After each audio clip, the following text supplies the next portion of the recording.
to Enlightenment of Change on webtalkradio.com. I'm your host, Connie Whitman. You know that we're excited that you're joining us today. Now, as you listen to the show, I really, really hope that you feel between myself and my guests our passion that change happens, man. It's out there. It's happening all the time. How we respond to that change or navigate that change could be difficult, and we get it. So to help you navigate whatever change you're going through in your life, I have a gift for you. In the show notes, you'll find a link to my communication style assessment. Kind of important as we're communicating through change. Usually there's people around us, humans. So if we could communicate more effectively with those around us, it just creates ease and grace with everything we do.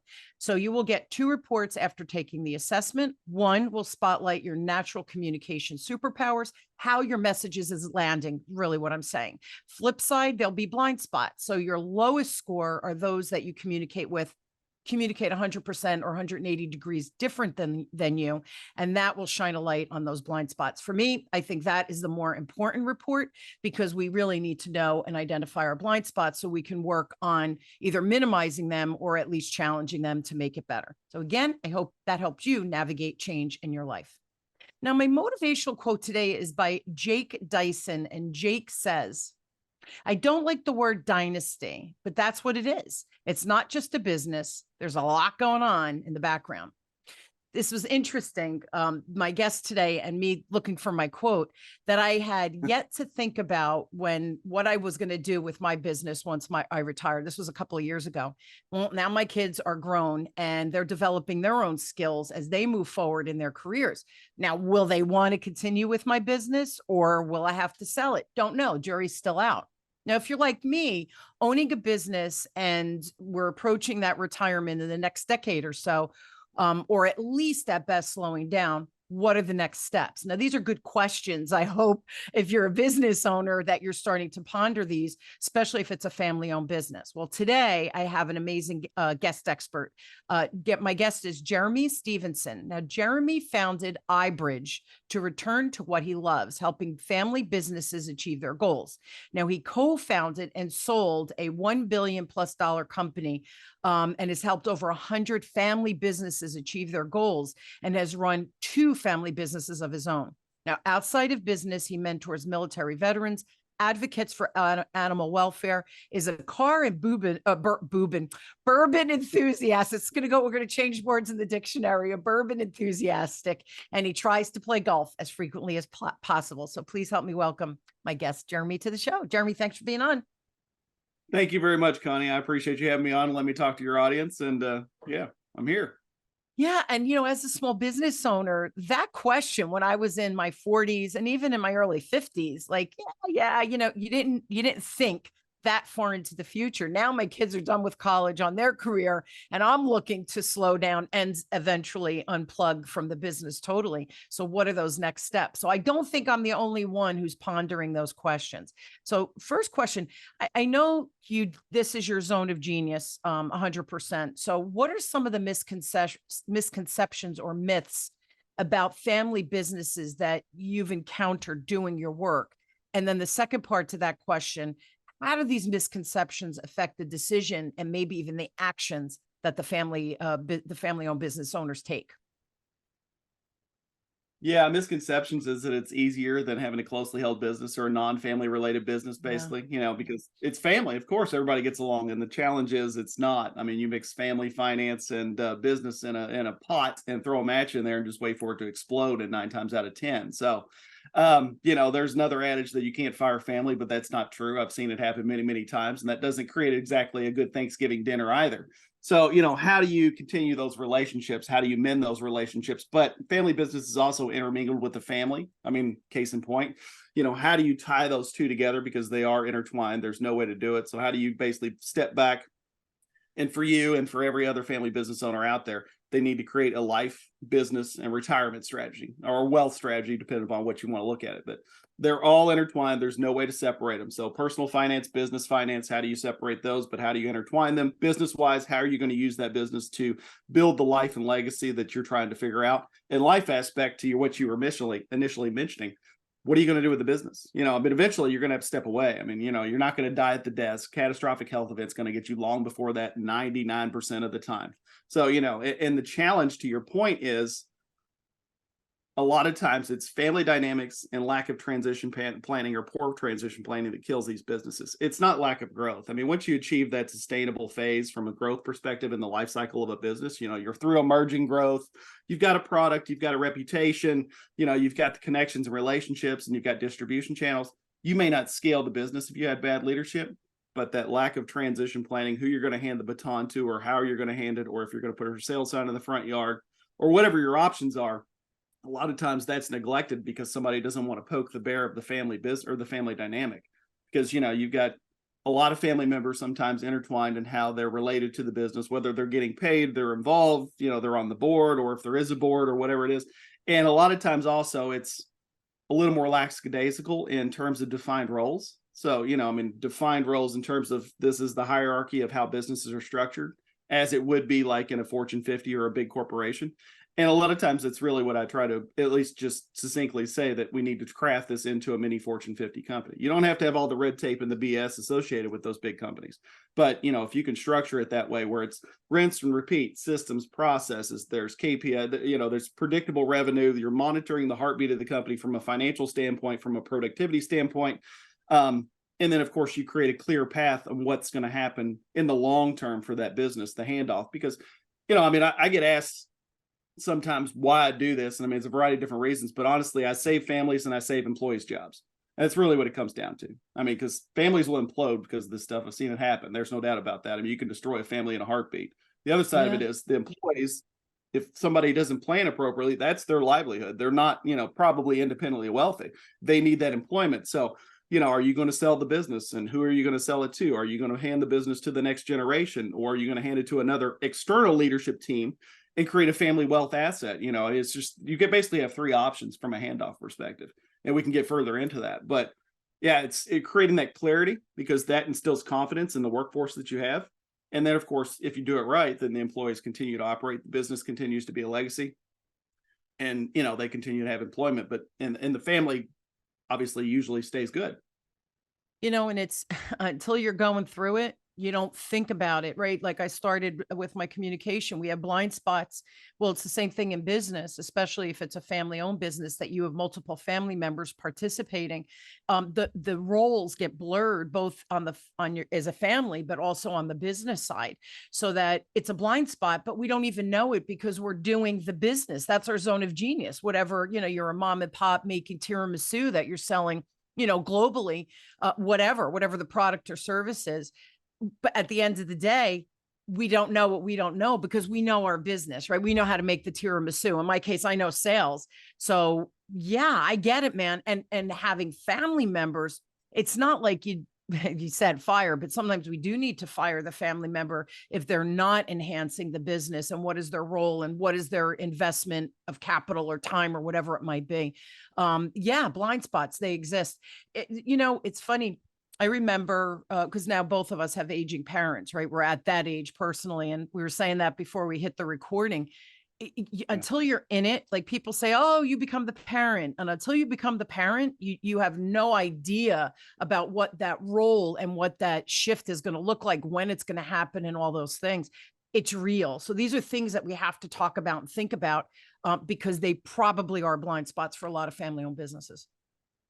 No, absolutely. The unbiased viewpoint, being able to look at it from the outside in, and been there, done that. I always say, people ask me what UVP or unique value proposition is. I'm like, a little bit of education, a little bit of experience, but a lot of it's just being able to see the forest through the trees in a lot of different ways. Yeah. And the other side of it is, and I'm sure you've figured this out, it's a team environment to be able to do this. I'm not the only one. I've built this out, and I collaborate with a lot of different advisors, whether it's bankers, financial advisors, tax mitigation specialists, estate and trust attorneys, business attorneys. That's right. They all have a place in the advisory team of this, trying to get a business owner across the finish line in style, or in the right way, or whatever, successfully, however you want to frame it.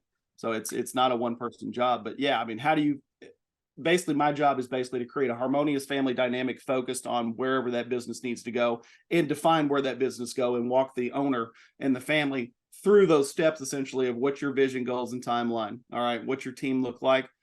All right, what's the current status of the business? How can we improve it from a systems process, Yeah. streamlining perspective? We'll figure out how to grow it, and then we're going to architect it into whatever you're going to hand off, whatever you're going to transition, whether it's a sale, succession, or turning it into a family wealth asset. Yeah. Again, there's options. So that's what we're talking about. All right. So next question. So let's stay with the family dynamics for a minute. Both can be a strength and a challenge, right? Because we bring our zone of genius to the mix of whatever that family is. And I have that role because I'm good at, in my case, let's say sales. How do you approach helping families strike that balance between that personal relationship outside of the boardroom and then making those business decisions? This is a sticky wicket. You know? It is, and it comes from structure, to tell you the truth. I mean, yeah, it's a little bit I say 50% of what I do is unlicensed therapy. So yes, absolutely. But it is. I mean, there's no doubt about it. I mean, a lot of it's sitting down in a room or a conference room or an office, having conversations with one or multiple people. But it comes down to defining roles a lot of times and creating structure is what you're talking about. I mean, you change, you take off your jeans at home essentially and put on your khakis to go to work. I guess you could say it's really hard to create that separation because yes, you're going to work with mom, dad, brother, sister, uncle, whatever it is. But if you create structure, that really does help. And it has to be reminded. I mean, that's again goes into how do you create charter documents, board, it's board charter documents, and how do you lay that out? Shareholder agreements. It goes into basically, again, creating structure. So family council, sometimes that means some. So that's on the family side. You can think of that as like the board of directors for family. Yeah. How does the family interact with the business? How do they start to educate the younger generations about the business and the history of the business? And then, of course, they also start to get into how they manage their finances, and they usually have monthly meetings with their financial advisors, whatever. And then you get into how do you create I guess you could say a sufficient or structured governing structure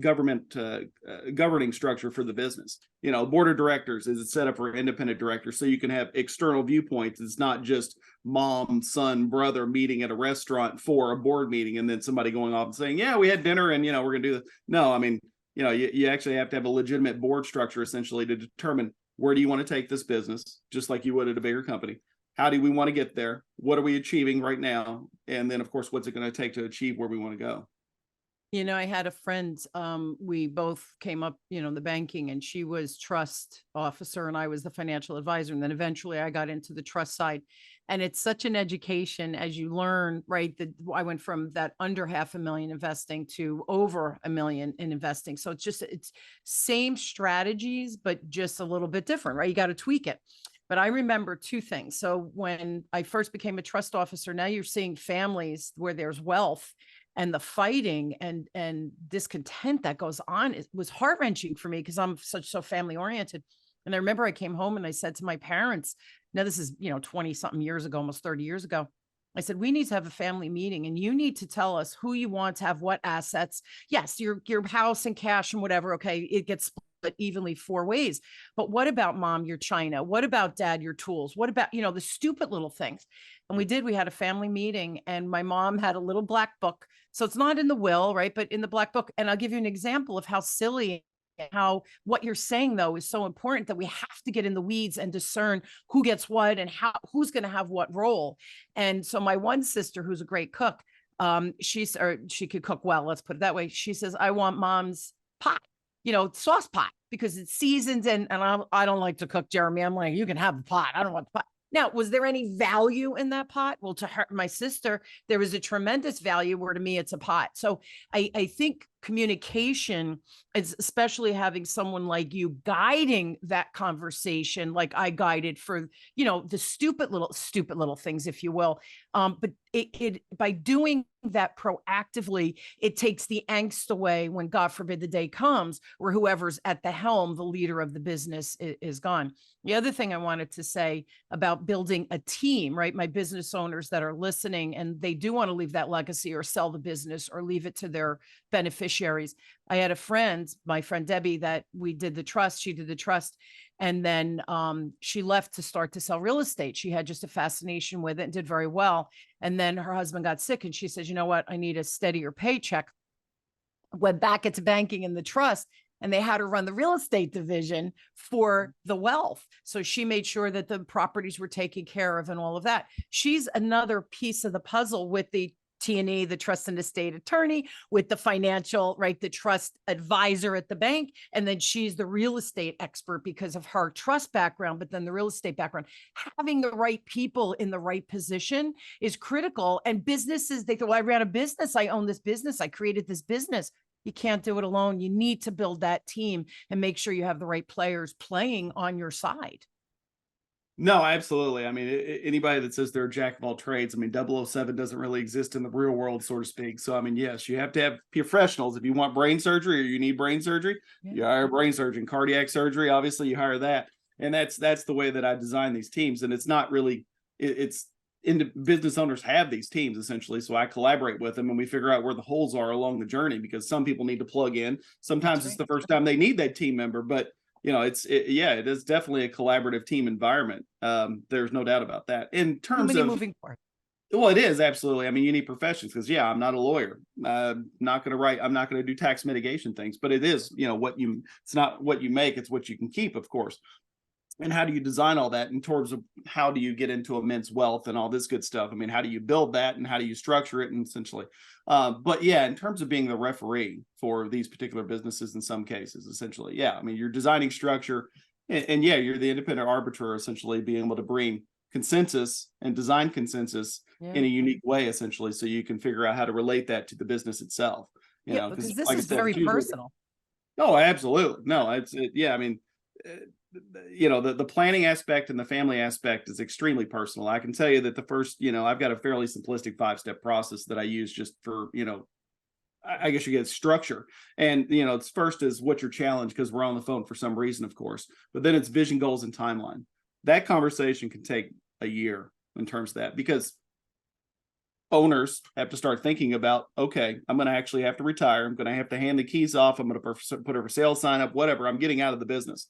And what is that going to look like? And then, of course, if they're doing a succession, then they have to start looking at their children or whoever is going to take the baton, basically. And are they capable? Do they want it? That conversation typically doesn't happen. I mean, how many business owners have I talked to that said, yeah, Johnny or Jane's going to take the business when have you talked to them? No, it's just, expected. And, you get that sense of duty when you get into these legacy companies. And that's where designing, and I've done this a number of times in my, my experience, designing family wealth assets, basically. In other words, the family sits on the board, they govern the business, they oversee the business, but they don't operate the business on a day-to-day basis. Basically, you install another leadership team and there's to do that. But honestly, that mitigates the family dynamics to some extent, in the business. And then it also alleviates to some extent as well the dutifulness of a legacy business. Because, I mean, your children may want, or the next generation may want to be doctors, lawyers, pianists, whatever it is. They may not want to build heavy machinery or, build widgets or whatever it is for the next 30 years of their life. And I mean, that's really what it takes to run a business, just like anything else. Just because it's a family business does not make it any easier. I mean, it's a little bit easier once you inherit a business that already has a track record, revenue generation, everything like that. But everybody wants to put their own stamp on it. Sure. And honestly, that's really where I think, to your earlier point about your life cycle and your business, where generally those phone calls come in or I get involved, is when somebody's starting to have the foresight to think about what that transition is going to look like and what are they going to build into what they're going to pass down, put a for sale sign up for, or whatever it is, what they're going to hand off. And then the other side of it is time frame. I mean, are they already in a transition? Is it somebody that's already taken over and now they want to put their stamp on it, but they want to design a better business than they inherited? Something that's obviously more streamlined and whatever else. It's so interesting to me, Jeremy, because when my kids graduated, I told them, you're not going to come work for me. You have to go get a real job with a real boss that maybe you're not going to like. And you got to build your business chops, and you have to have experience, because otherwise you're coming here and it becomes very insulated. You're not growing the way you as the individual should grow. Now, 5, 6, 7 years after you're working, if you say, no, Mom, I really want to do the business. I really love what you're about and what you're doing. And I have a zone of genius in that, then we can have a conversation. But until then, you're not coming to work for me. So it's just, and I'm not saying that's the right way to do it. That's the way I approached it, because I wanted them to see what it was like in the real world, what it's like to have a real boss. Because if they do take over and they become the boss or the leader, you better learn those leadership skills of what to do and what not to do. Otherwise, the business fails or you fail. And that to me isn't okay. Experience matters. And for me, that was important to say to my kids. I'm not saying everybody has to do that. No, I mean, you're absolutely right. I mean, starting in the corner office, obviously, right after you get out of college, just because you're at the right last name is not a good idea. 99% of, actually, it's 100% of the time, but it doesn't work out 99% of the time, really. Yeah. You know, I mean, think back to Tommy Boy and how that worked out, essentially. It's a different discussion, but it's not, it's a comedy interlude, I guess. But yeah, no, I mean, you know, you can have them sweeping the floors in the loading dock or, you know, whatever it is when they're teenagers in high school or whatever, and then they can go off to do, because they have to develop those skills. I mean, you know, I got asked not too long ago, you know, my definition or my thoughts on entrepreneurship. And I said, I think it's very glamorized these days, you know, because there's a lot of people out there that even colleges will say, you know, don't work for somebody else, go create a business. Or of course, you know, Facebook and the proliferation of tech companies and all that stuff, just get out of college, go start. And honestly, those are unicorns. I mean, that phrase is overused, but it's true. So, I mean, to your point, you do have to get out of school and go into work for somebody else. It's not a bad thing, because you get to learn, you get their structure. You get their training, their onboarding experience. You also get, to your point, you get paid to learn to some extent. You get, you know, there's a lot of things that college will never teach you, essentially, that you're going to learn in the real world. There's no doubt in terms of that, and how to manage people, also how to interact with individuals at the business and in a business environment. And then, yeah, eventually you can figure out if you actually do want to go to work for the family business, because I mean, it's no joke when you're responsible for an entire company, and in these cases, a family, the family legacy, the family, you know, the employees, because most of these employees are long-term. I mean, you know, and then you're not just talking about the employees, their families are relying on you as well. So absolutely. Yeah, there's a lot to it. There's a lot to it. It was funny. I remember I was probably in business, maybe 10 years. So I started my business, I was 39. So I was probably about 49, right? Just before my 50th birthday. And I remember a young lady had just graduated college. She was in my training for one of the banks I was doing work for. And at the end, she came up, she goes, I want to do what you're going to do. And I think I might start a business next year. So I said to her, that's great. What are you going to sell? What are you going to do? What's your zone of genius? Oh, I don't know. I'll figure it out in the next year. I thought, you ain't going to be here long. It's just not like in a year from now, I'm going to know everything you know, Connie. Now, at that point, I had been in sales in, you know, almost 30 years. No, you don't know what I know, because I know things that it takes 30 years to know and become part of our DNA, right? So again, I think we have to be cautious with our kids. I just think we need to throw them to the lions a little bit before we allow them back into the fold of the comfort of a family business, right? I want to ask you another. Go ahead. I'm going.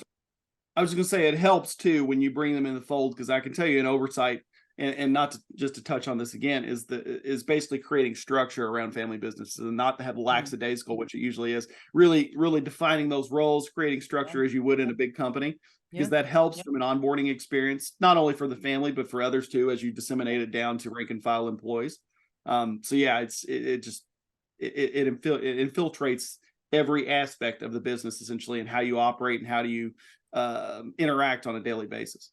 Yeah. What are some of the key factors? You know, you're talking about that long-term success and that, you know, sustainability of the family-owned business.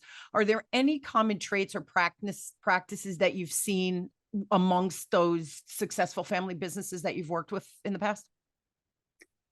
Yes, absolutely. I mean, those that continue to try to evolve, and I mean, not to beat the dead horse, but yeah, the ones that create structure around the governance bit of it, and actually figure out how to separate church and state, or family and business, essentially, and how to interweave those, because, you know, how do you create the governance structure in the family, and then you create the governance structure in the business, and go down from there. Enterprise structure, finance, operations, sales, marketing, all those actually need to be in the zone, essentially, or the target zone of what needs to be worked on. Because honestly, the life cycle of most businesses, privately held, family business, whatever, is somebody has an idea, they figure out how to monetize it, and then it's growth. And honestly, we'll figure the rest of the stuff out later, is kind of what the framing is. And they never go out and figure the rest of the stuff out later. And the rest of it is, okay, what is the idea? You've got it, but what is the vision? What's the growth? What's the succession? And what's the legacy? You know, what do you want this to look like throughout the entire journey? Because once you create a business, as you well know and you've talked about, the train's left the station. You got to figure out how you're going to get out of the business. And sometimes it's easier to get into the business than it is out of the business, you know, if you want to continue and how that's going to look, or, you know, you want to maximize the value of the business or whatever it is. But yeah, those that continue to create structure around the business, essentially, those are the ones that actually are open to ideas, insights, and adapt to the changing environment. I mean, you know, a lot of their stagnant ideas will kill these businesses, obviously, in terms of that. But that's, you know, in addition to family problems, and then of course lack of transition planning. But yeah, anybody that, you know, wants to continue to build the yellow pages or design the yellow pages, or for Yellow Cab, actually, you know, your neck of the woods, they knew the technology exists to create what Uber did. They literally turned their back on it. I mean, I've had that conversation. They did know. They just said, no, that's not the business model we want to work for. Well, I mean, obviously they still exist, but they're, you know, a skeleton of what they once were. So Yeah, they could have. don't laugh. One of my good friends, her dad owned a medallion, I think it was called, for the taxis. And that was her legacy. That was his legacy after he passed. And she had wonderful income coming in. And then Lyft and Uber and all these other things started, and the medallion value went down, down, down. I don't even know if it's worth anything for her today, per se. I don't know. But yeah, being stubborn, I grew it 50 years and I know what I'm doing. That's true. You know the business, but do you know the changes? And technology impacts everything, whether we want to acknowledge that or not, right? Old school still works. Yes. Right. Referral business still works. Yes. But we got to be in the digital game. Otherwise, we're leaving money on the table. We don't have the growth, but we're not going to be able to sell it on the back end either, because we're old school. And we're you know, it was like, remember the Mr. Drysdale with the rich people, they hit oil. What was the you know what I'm talking about? You're too young, maybe. Yeah, the Beverly Hillbillies. Beverly Hillbillies. Mr. Drysdale was that old banker. And whenever, me being in banks, right, they're my clients, when I meet that kind of person, I thought, wow, like it's a throwback to the Beverly Hillbillies. Mr. Drysdale is who I'm talking to. That's not a compliment, by the way, to any of my No. I mean, when you sit at the helm and you create something and you've been in it for 50 years, I mean, unfortunately, you know, founderitis is real. I mean, nobody can do it as well as you do, and I can't leave the business, otherwise it'll fail. And then, of course, eventually you figure out, and I've seen this happen, you know, part of the process that I have is pushing owners to figure out what their next passion in life is. But to your point about evolving, that goes into that same conversation of, you have to be open to new ideas and evolve with the times, essentially, whether it's a technology or it's a product or it's a distribution channel or whatever. Because, you know, I mean, yeah, most of the businesses that call me in distress have been less adaptive, and they've done things the way they've always done things. And unfortunately, that continues to, you know, I mean, I worked with a second generation brothers. It was a family business, but two brothers inherited the business. They had a family of their own. They wanted to create a succession roadmap, but the business trend line was just trending down, down, down, because they were afraid to change any of the recipe, basically. And, you know, by the time they talked to me, it was a turnaround scenario into a succession.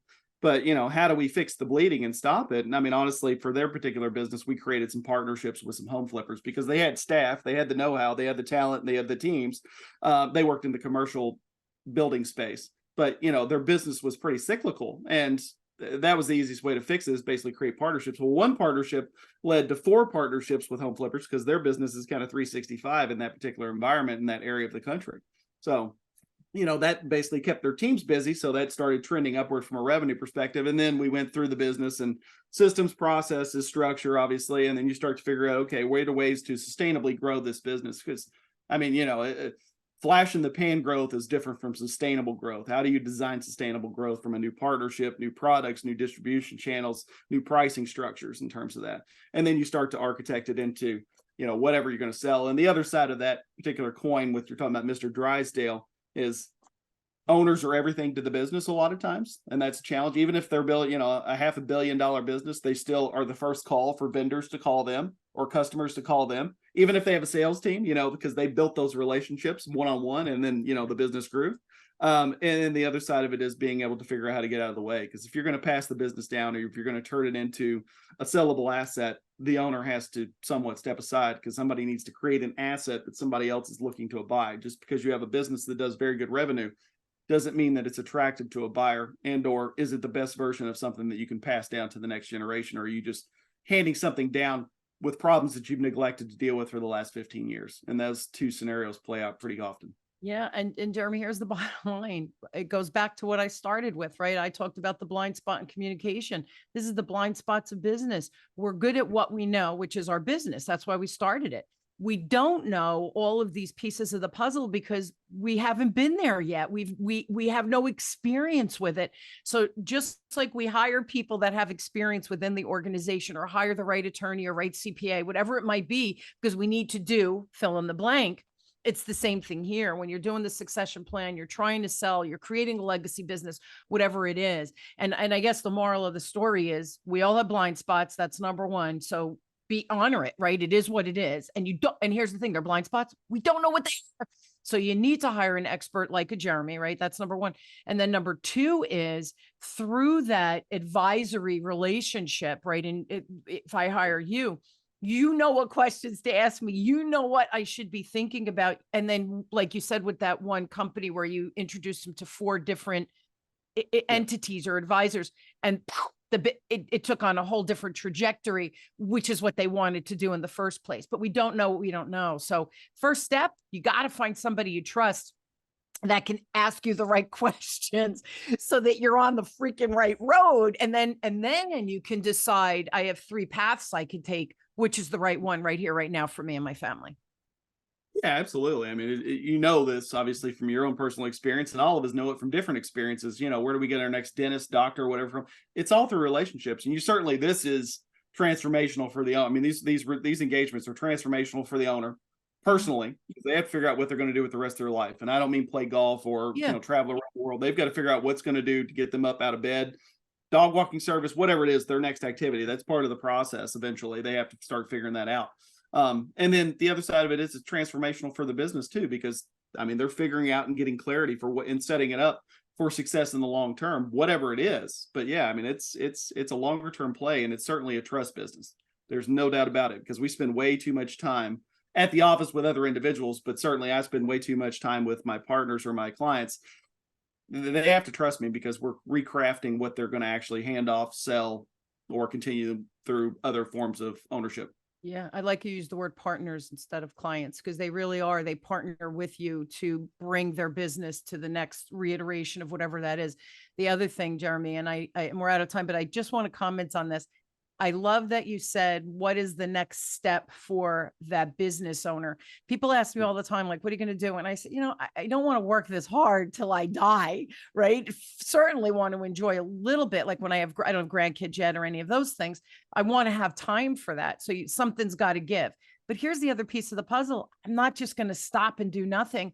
That's just not who I am. And most business owners, we have this energy, this desire to teach, share, mentor, give back in some way. That's why we started our business in the first place, right? That desire of creating and sharing and making this whole ripple effect where we hopefully make the world a better place, right? Than before we were in it, or before I met you, or whoever it is.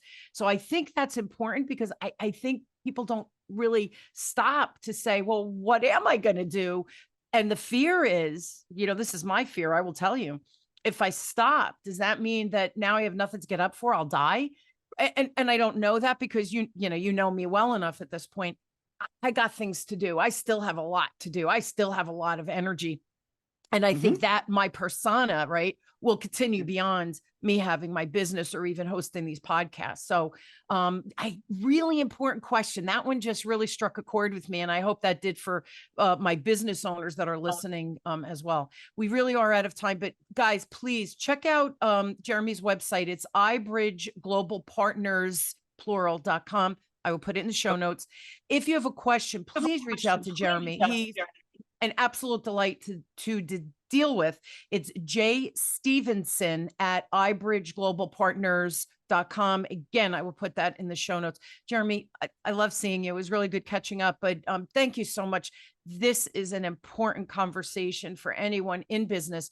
And here's my last tidbit, if you will, Jeremy. And the sooner, if you know you're in a business and it's growing and it's valuable and you have kids, what is that next step? And if they're little, you might not be able to define that, but you could start to build the infrastructure to be able to position it in 10, 20, 30, 40 years, whatever it might be. But it's never too soon to start. thinking about what this all looks like. And if you build it as you go, I would think it comes a heck of a lot easier than doing it at the 11th hour, right? It's a lot easier to build with purpose. Absolutely. I can tell you that there's a family council I'm setting up right now, and the youngest children are 12. So yeah, how do they start getting indoctrinated in the business? How do they start getting introduced to it? But yes, absolutely.